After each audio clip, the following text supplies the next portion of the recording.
Hello viewers, welcome to a lecture series on marketing management, and in this series of our discussion on the topic of marketing management, we are going to start a new topic called channels of distribution, and this is going to be part 1 of our lectures on the topic of channels of distribution.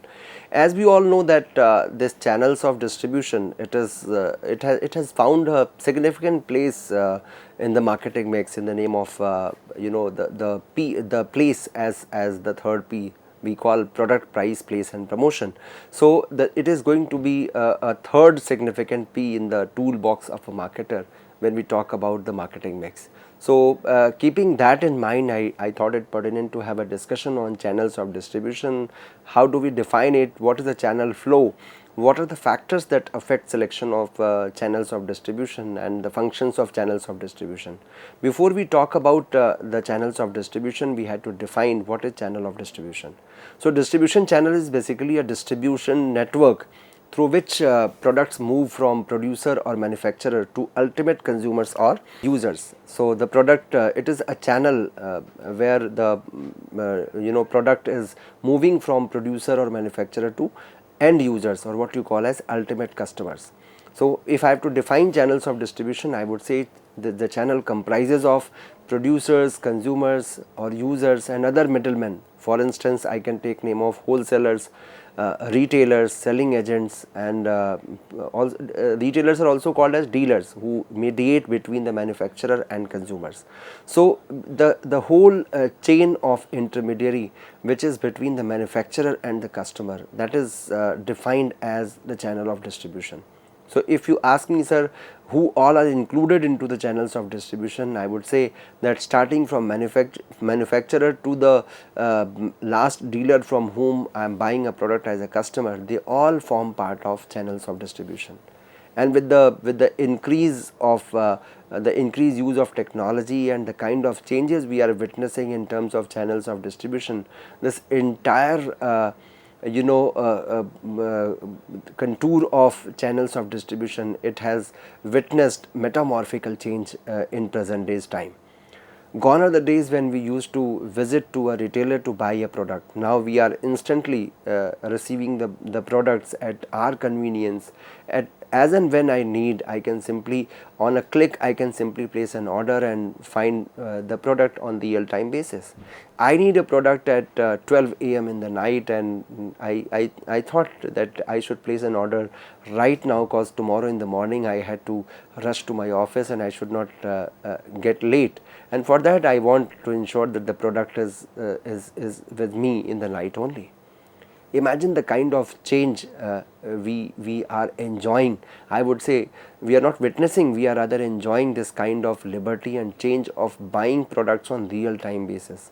24/7 service it has become a reality, and thanks to the channels of distribution for making it a reality. So, it is all possible because of the robust framework of the channels of distribution. When we talk about channels of distribution, there is a significant role of government also in creating the kind of infrastructure with which marketers can go hand in hand, and they can make these these revolutions or these revolutionary changes a reality. So, when we talk about the Gati Shakti in Indian scenario, we have to understand that the speed has become a reality because of the robust infrastructure we are having in our country, that is called Bharat or India. As a nation, we are witnessing the huge change, metamorphical change into the entire channels of distribution. So, the place in 4 P's is very significant for channels of distribution, and it is called as place in the 4 P's. When we define place, we say that it is a point where we decide that the product is being received to me as a customer on real time basis. So, as and when I need, wherever I need, the product is being delivered to me. So, it covers all the activities needed to transfer the ownership of goods and move them from the point of production to the point of consumption. So, starting from the point of production to the point of consumption, whatever activities are being performed, they are defined under the channels of distribution, and broadly speaking we call them as place. So it is the third P in the marketing mix when we consider the number of P's to be 4 only. So product, price, place and promotion. So it is one of the significant P's in the marketer's toolbox. It ensures that the product is moving from production point to the point of consumption. Now when we talk about channels of distribution, there is a channel flow also, and there is a traditional concept behind it, traditional framework behind it, which has been used to express the channel mechanism, is the concept of flows. So if I have to express the channel mechanism in terms of a traditional framework, I would say that there is a concept of flow. When I say concept of flow, there is some movement of product. People normally think that it is only a movement of product, but my dear learners, there is a if I consider this to be a movement of product only, then of course I am going to commit a mistake. Channels of distribution comprises of several types of flows, and when it comes to number them, at least 5 types of flows are there. So these flows reflect the linkages which the channel members and other agencies together in the distribution of goods and services are having. So they are having a reflection of several types of linkages that are actually combining these channel members and other agencies together in distribution of goods and services. So from the perspective of channel manager, there are 5 important flows. As I told you that there are 5 in number at least. The first is the product flow. The second is negotiation flow.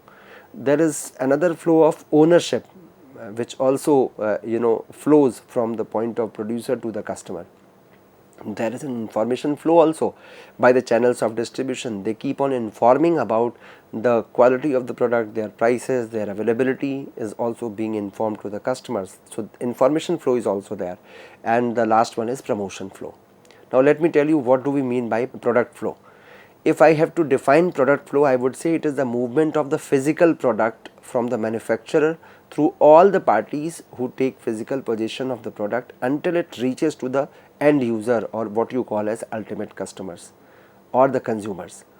So my dear learners, normally when I have to define the role of channels of distribution, I can as a layman, I would always say that they are helping the product, the physical product flow from one point to another.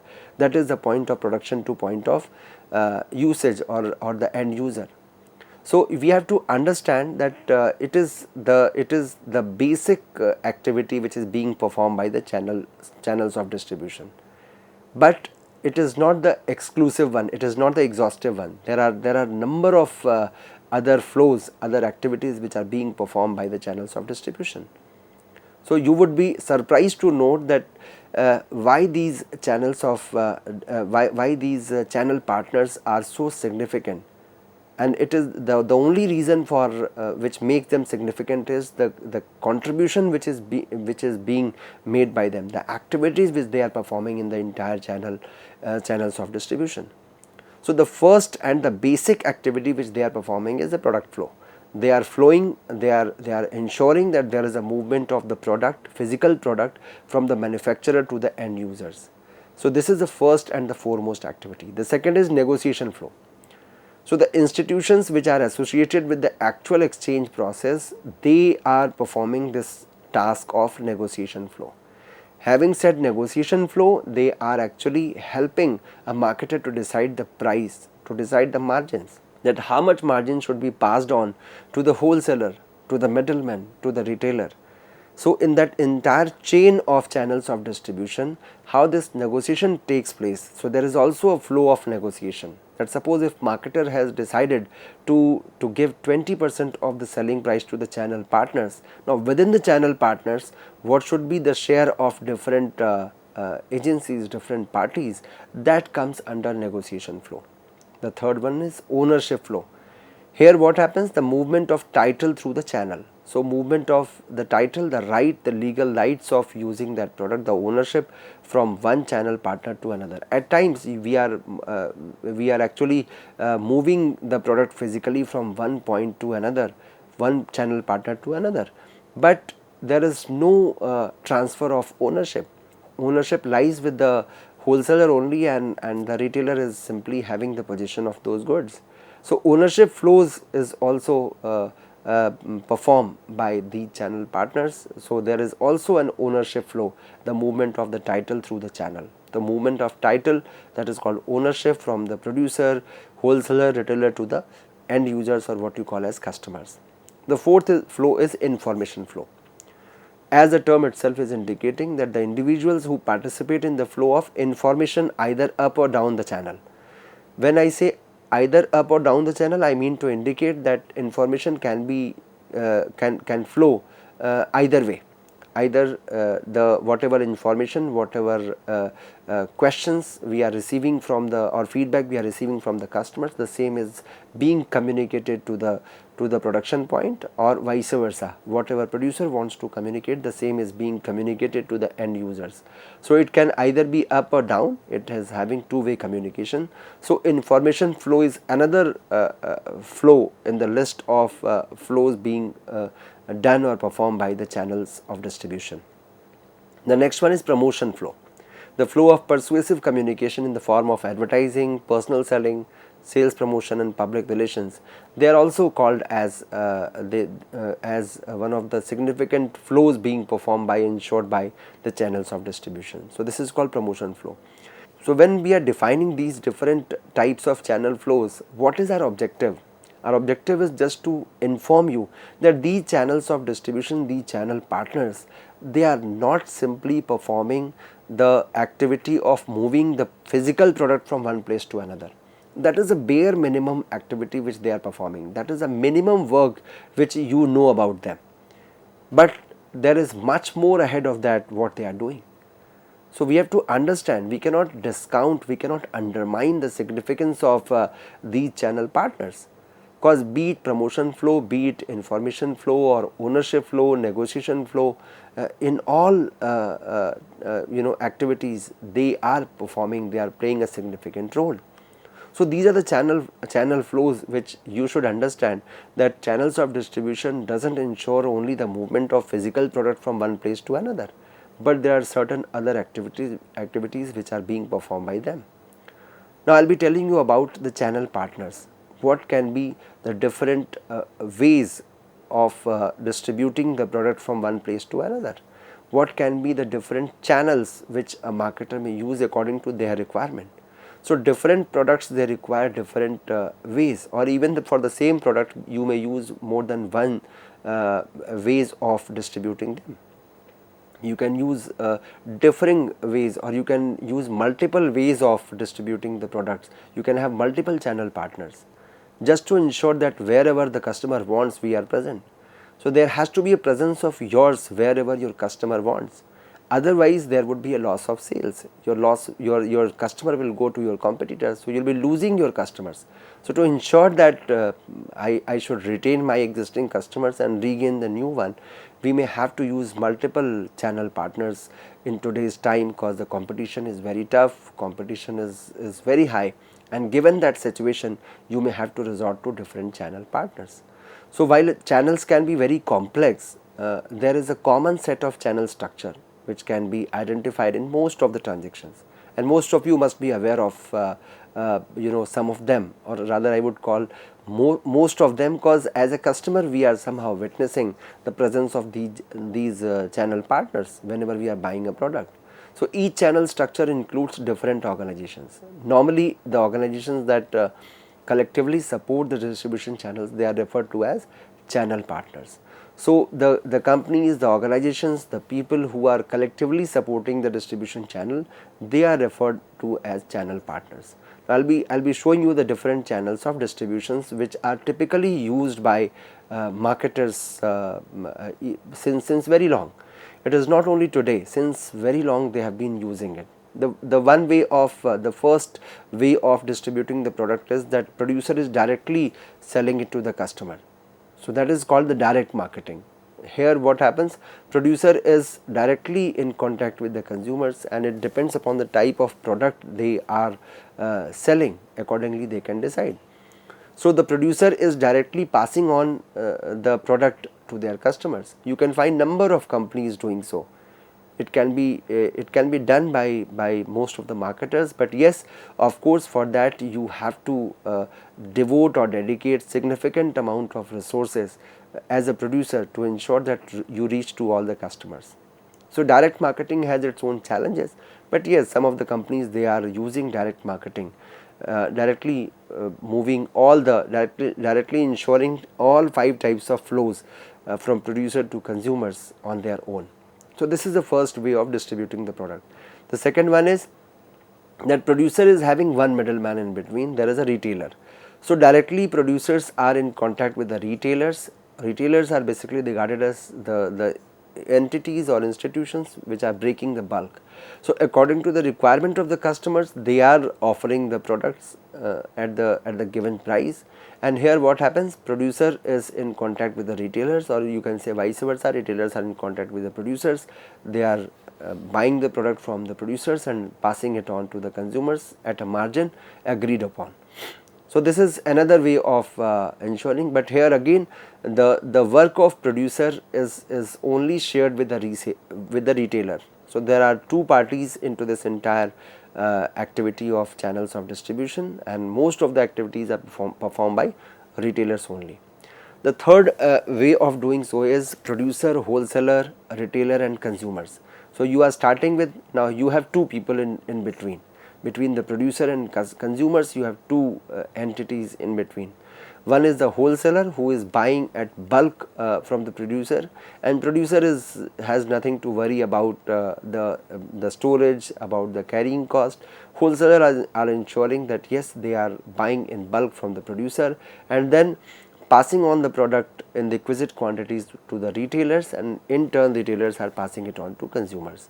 So between producer and consumer there are two entities, wholesaler and retailers. So the entire burden of ensuring all 5 types of flows is being borne by these two entities, and majority is being performed by the wholesalers. And of course wholesalers are going to charge some amount, some agreed margin on that. The next one is which is actually the most elaborated kind of channels of distribution is having an agent in between. Producer is offering the product, is passing on the entire production to the agent. Agent in turn is passing on to wholesalers, then retailers and consumers. So this is the most elaborated channels of distribution, but I am not saying that this is the only list, this is the inclusive list. No.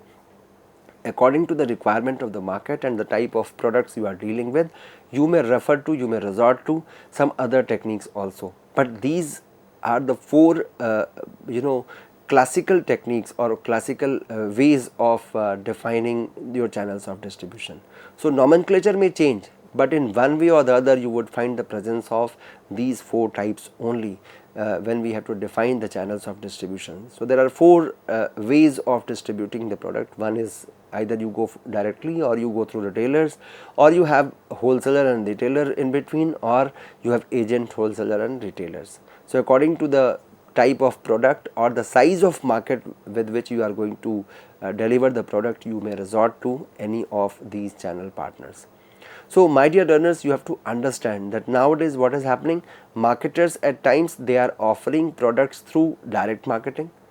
Along with that, they do have their channel partners. So they are using multiple channels to distribute the product to their customers depending upon the type of product, the area in which they are operating.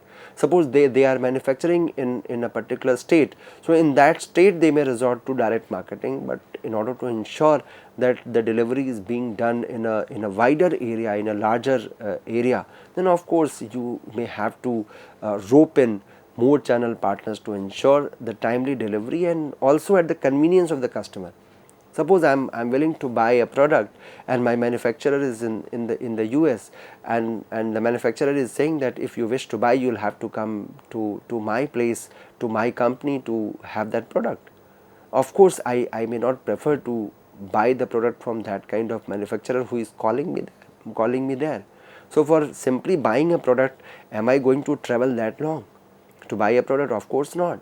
So it is actually the duty of marketer to ensure that as per the customer's convenience. That is why Out of 4 P's, when we have to define the place in terms of customer's perspective, we call it customer's convenience. So customer wants the product, consumer wants the product at their own convenience, at their own timing, at their own convenience, at their preferred place.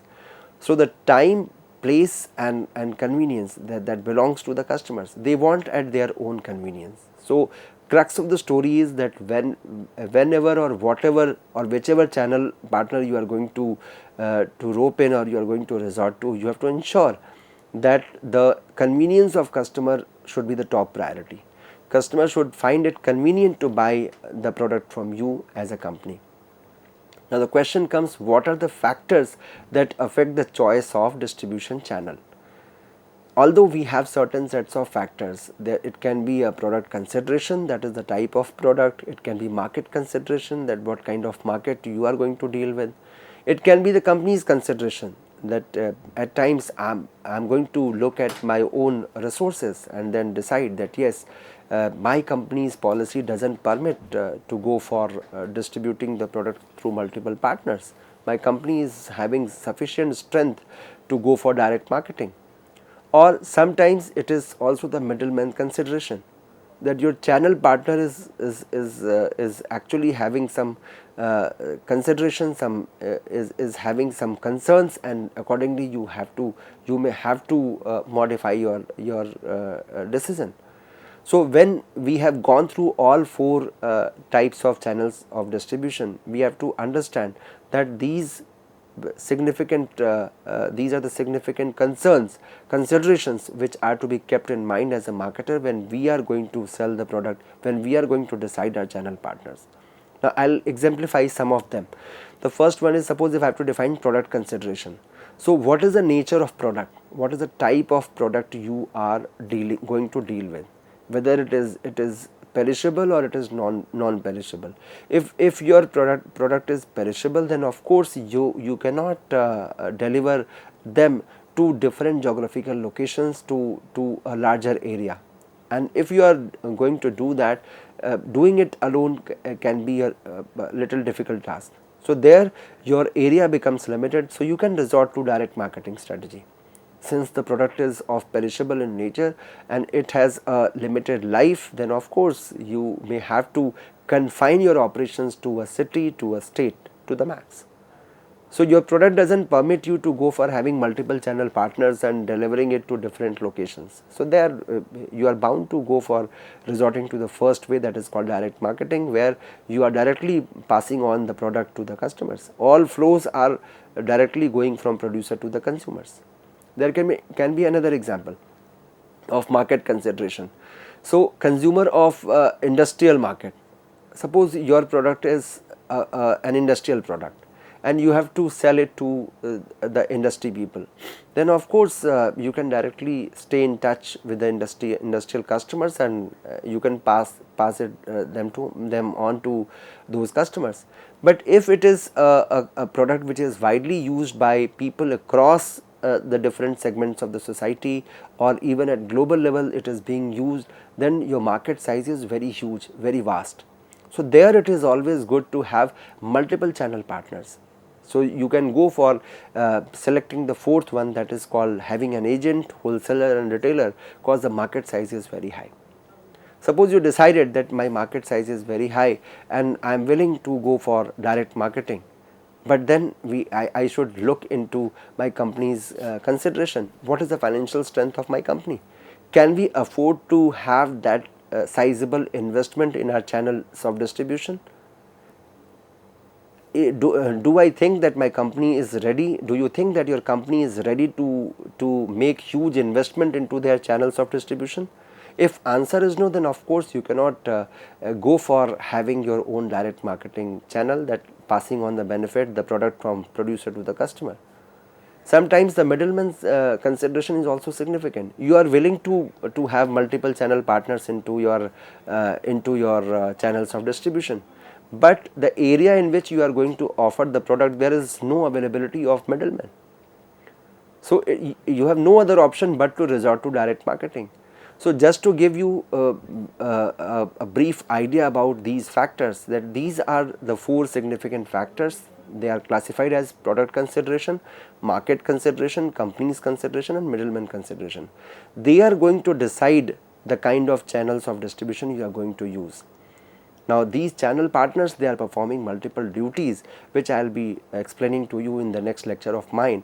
I hope you must have understood the brief concept of the channels of distribution, how it has found a significant place in the toolbox of a marketer called 4 P's, and in 4 P's it is the third P, that is called place. And place is nothing but the customer's convenience. So this was a brief discussion on the channels of distribution. I shall be sharing with you what are the different functions performed by these channel partners in detail in the next lecture of mine. Till then, thank you so much.